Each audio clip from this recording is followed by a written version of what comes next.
with this modern day uprising and brute force being displayed by race soldiers, you're seeing a shift in white supremacy. I'm not saying that, white supremacy is being eradicated, but you're seeing a shift in the countless amount of times black men, women, and children are being executed, annihilated by race soldiers with brute force mentalities, right?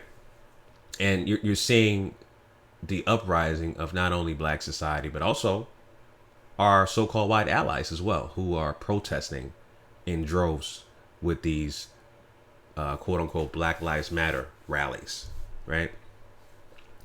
And so when you see a shift in a power structure, right, from black society, you're going to see retaliation from the dominant white society. And unfortunately, you're seeing that with open displays of lynching, right? And this is symbolic of the dominant white society making sure, hey, we're in control. You guys don't have any power or influence. We're in control, and we're going to basically use you guys to remind you that we can destroy you just like that. So, like I said, unfortunately, we're seeing this, and we have a handful of victims within a span of 2 or 3 weeks that are being openly lynched in public.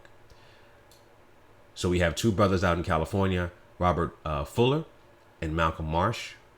One was found in Palmdale, California. Other one was found in Victorville, California. Not too far apart. Okay, that's a symbolic message, but that's a power structure message by the dominant white society.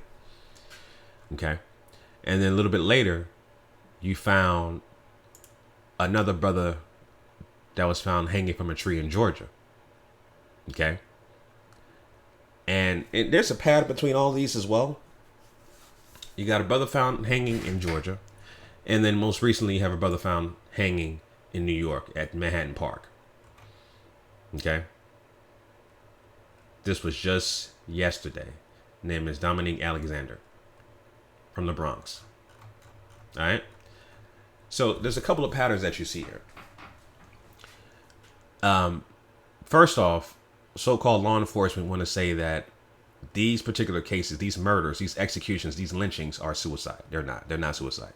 They automatically rule them as suicide. Black people do not hang themselves. Let me repeat myself. Black people do not hang themselves. This is not suicide. This is clear-cut homicide, and they need to do a proper investigation and find out how this was done. But this is no way. All of these particular lynchings are no way suicide.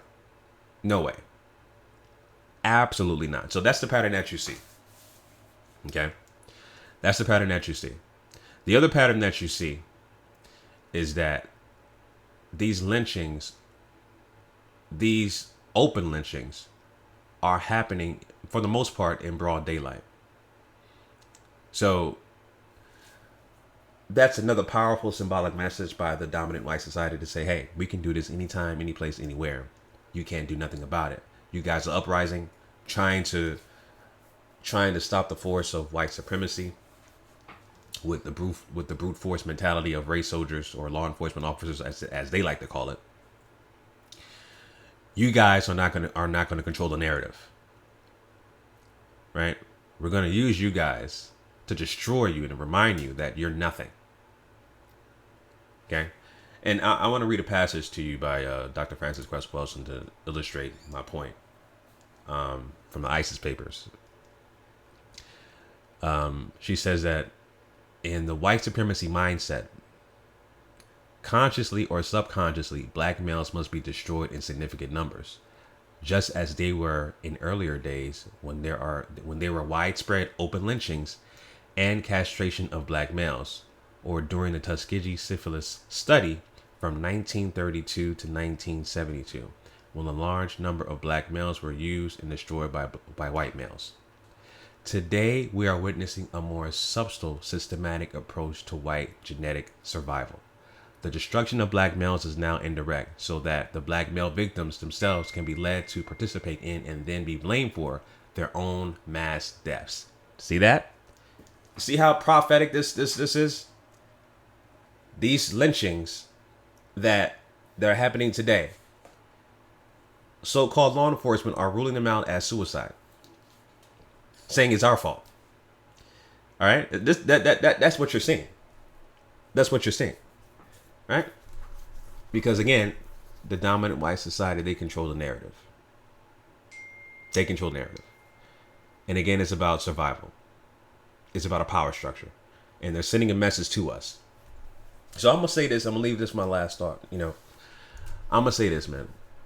Like I've always said, separation is the only solution. Separation and reparations. That's it. I hear people talk about, oh, we got to arm ourselves and go to the shooting range. They can take our guns away. You guys know that, right? First of all, firearms are not even owned by us. They're not owned. We don't own any manufacturing plants for guns, for firearms. We don't own any of that stuff. So what's the point? We don't own or control any infrastructure when it comes to firearms, when it comes to weaponry, right? And so my point is that the only solution, like I said before, the only solution is separation. That is it. Separation and reparation, as in our land,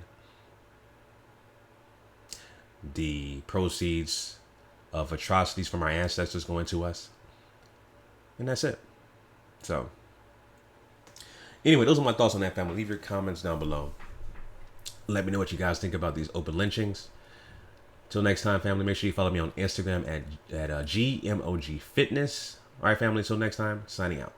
Peace.